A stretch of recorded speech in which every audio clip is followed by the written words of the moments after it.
Hello everybody. Right now I'm going to film a video about harvesting potatoes.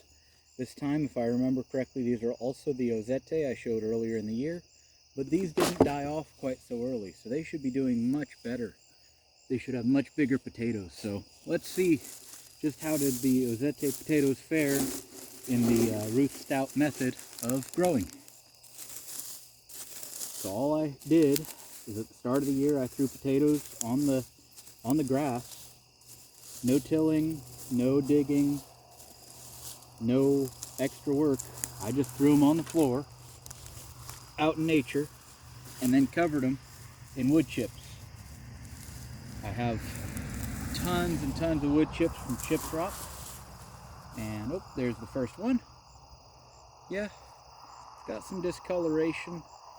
Maybe that's nothing.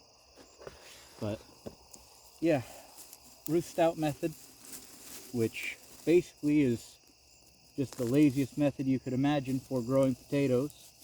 But I really like it in my permaculture orchard because I can plant potatoes right on the raw ground, and then I can start harvesting as they die back.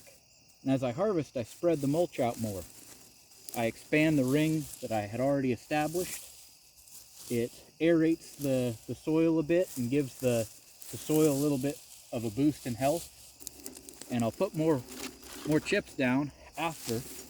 But right now, oh, that's a good one. Yeah, that's a great big long one. Ozettes are an interesting shaped potato. But this allows me to both improve my soil health. Just planting straight on top of a lawn, I am able to get yields from land that was not treated or taken care of in any special way. Oh, I'm being a bit rough. I'm accidentally pulling some away. When I pull the mulch away, I should slow down. I'm trying to film quick because I know the sun's setting though. But yeah, I get so many benefits at once when I do this way. I really enrich the ground, and I planted all these potatoes in a circle around a very small, very young tree. Here, let me just drop you down, let you even closer. What's the harm in that? So yeah, get you guys really close to the action. But the potato doesn't take a ton of nitrogen from the soil, and the wood chips kind of add most of the other major needs. So the potatoes can sit here without harming the tree. The wood chips hold in so much moisture that the potatoes aren't really competing as far as moisture goes. So we end up with this area that otherwise you couldn't grow anything. In normal gardening you couldn't grow anything. But in this permaculture system, I am growing things in spaces that would otherwise have been left with nothing. And I'm getting food out of it. Potatoes, of course, goes without saying, are one of the best food groups. If you had to survive on one food for longer than almost anything else, potatoes, while not the absolute number one, would be a very good choice. They have most of the vitamins and minerals you need, aside from just the actual potato calorie count. Potatoes can certainly keep you alive on the calorie end of things, but they have a pretty decent level of nutrients to them. Oh, these are just dandelion greens, so I'm just going to throw them back down and let them compost in place. But yep, these Ozette are very oddball shaped, but so far they've outperformed everything else I've tried here. That's probably more for a lack of trying anything else though. Most of the other things I've tried, I've been too broke at the time to afford a large starting point, or someone has accidentally cooked my starting point. You know, when you live with family, things happen.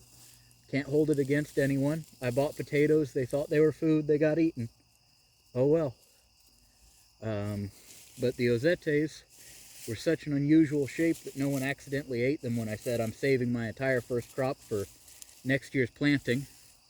And so this was all lawn. This is all bare ground now, but this was all lawn in spring, like I was ranting about and rambling about. So all this lawn is now open dead space.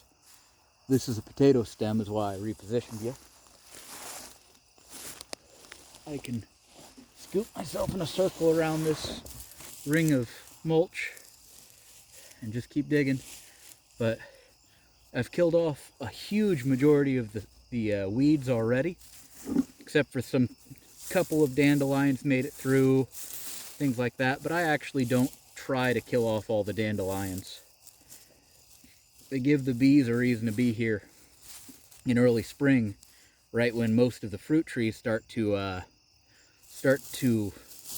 bloom. So they're actually drawing in exactly what I want more of at the right time for more of it. And I've never had a problem with them. It's an oddball little cluster of potatoes. I'm thinking this area may not have gotten as good moisture or as good sun. This is on the north side. Oh man, it's getting dark to film. Well, you might just have to sit here and hear me ramble if you're into that. But yeah, by growing in this method, I get to work my way through the mulch. I get to weed what little survived and what little made it through the first layer of mulch. So I just feel my way through all these wood chips, pulling up any unwanted weeds as I go. And whoop, there we go. So that last plant didn't have anything, but this is also all potato stems. Suppose I should go over how to know when to harvest. When you start to see all of your potato greens have died back, that's a really good starting point. If you see all the greens have died back for the whole patch, or at least for that area, it's ready to harvest. If you harvest green, most of the energy is still going to be in the green parts when you harvest. So that energy won't be stored as tubers for you. As tempting as it can be, as soon as you start seeing them turn ill-looking to pick, it's always better to wait, in my opinion. By waiting, you get the absolute biggest.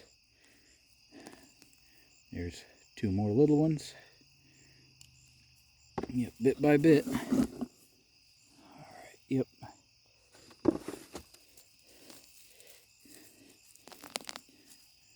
And like I said, this aerates the soil. You may notice that I haven't been digging, really. I'm just moving the mulch. Potatoes don't really lay down any tubers deeper than the first tuber.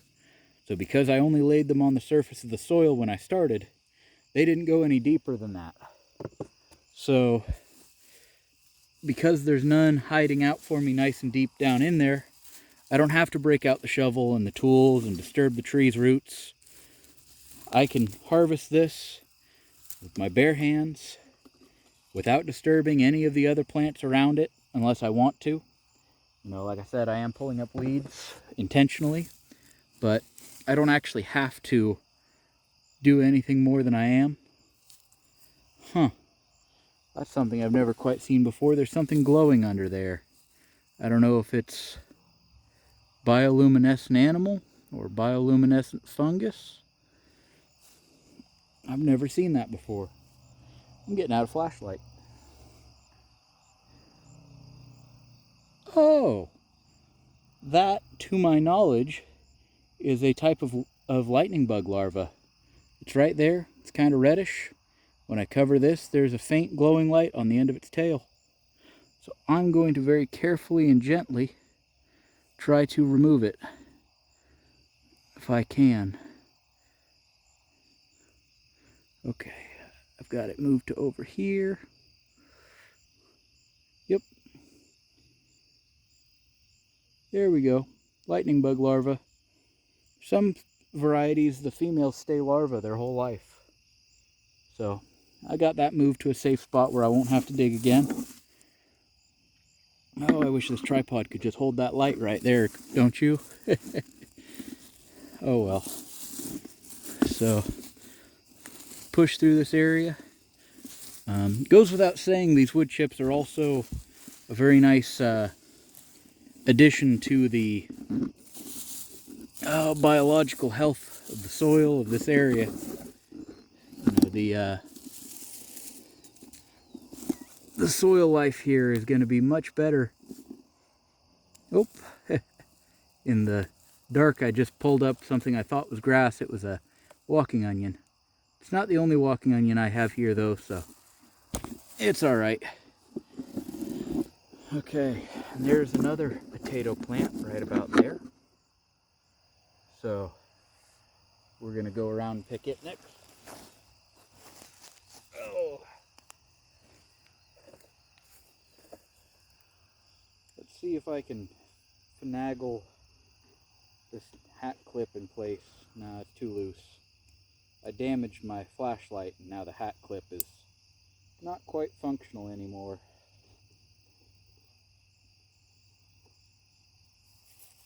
Yeah, I'll try it.